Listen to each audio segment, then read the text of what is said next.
Hey guys, welcome back to the Boost channel. Sorry about the lack of posting and junk. I want to thank you all for getting me to over 60 subscribers.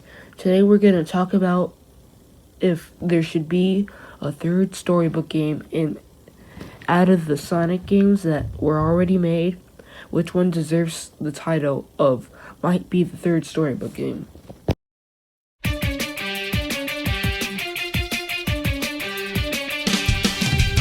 Let's get this straight. I'm the worst person to ask. I'm like the biggest Sonic the Black Knight fan. But just for this video, I'm going to ignore my bias. First, let's talk about the other two's gameplay and story. Well, first, Secret Rings. This game's controls are, and the gameplay is, but the story in this game is amazing. So it starts out with an evil genie named Eraser Jim escaping an oil lamp. Sonic gets teleported to the storybook, meets another genie named Sarah, goes through the levels, gets the secret rings, Eraser transforms, Sonic gets a new form called Dark Spine Sonic, and it's really cool, defeats Eraser, saves Sarah, says something that can be interpreted as mean, but isn't, and the game ends. There's also a party game, but yeah, it's not really part of the thing. The story is told in mostly cutscenes that look like it's in a book and CG ones, which aren't as good as the next game. Then there's Sonic and the Black Knight. Its gameplay and controls are substantially better than its predecessor. Its story is really cool too. A wizard named Marlena is running until the Black Knight catches up and brings monsters from the underworld. Marlena summons the Knight of the Wind, Sonic in this case. Then Sonic easily takes out all of the monsters and is about to fight the Black Knight, but Marlena teleports him out. The Black Knight orders Sir Gawain, Knuckles, Sir Percival, Blaze, Sir Lancelot, Shadow to find and slay Sonic.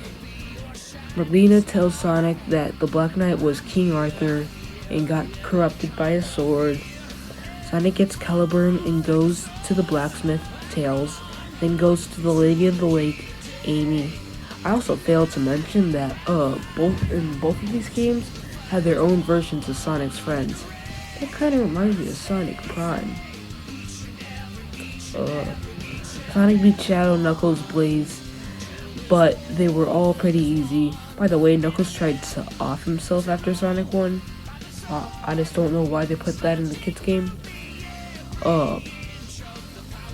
Sonic beats Arthur, and the credits roll with Night of the Wind in the background playing like Crush 40. But you aren't done yet. The three knights put their sword into something, I don't really know what it's called anymore. Marlena tries to make the kingdom live on forever. Sonic turns into Excalibur Sonic and defeats Marlena. Says some words that could be considered harsh, but aren't. That's it. Sonic goes back home, and it also turns out that he's King Arthur, what doesn't really make sense. But he goes home after that. I like how Sonic and Caliburn try to roast each other all the time, and how Sonic never talked to Marlena or viewed her like she was a real villain. Now, finally, which game after the Black Knight gets to be the third storybook game? Or have that title so far. First, the Sonic Colors. Nope. Sonic Generations. No way. I don't even have to say anything about for Lost World and Forces. Well, Lost World might be on the Wii U, but like it doesn't count. I'm talking about story and gameplay. Well, yeah, But Sonic Frontiers. The island names are based off of Greek myth names. Sonic isn't where he ever has been. His friends are there, in another story, he gets a new form called Supersonic 2. I think that Frontiers could be the third storybook game. Sega, if you're watching this, please make a third storybook game. That's it. Thank you guys for watching.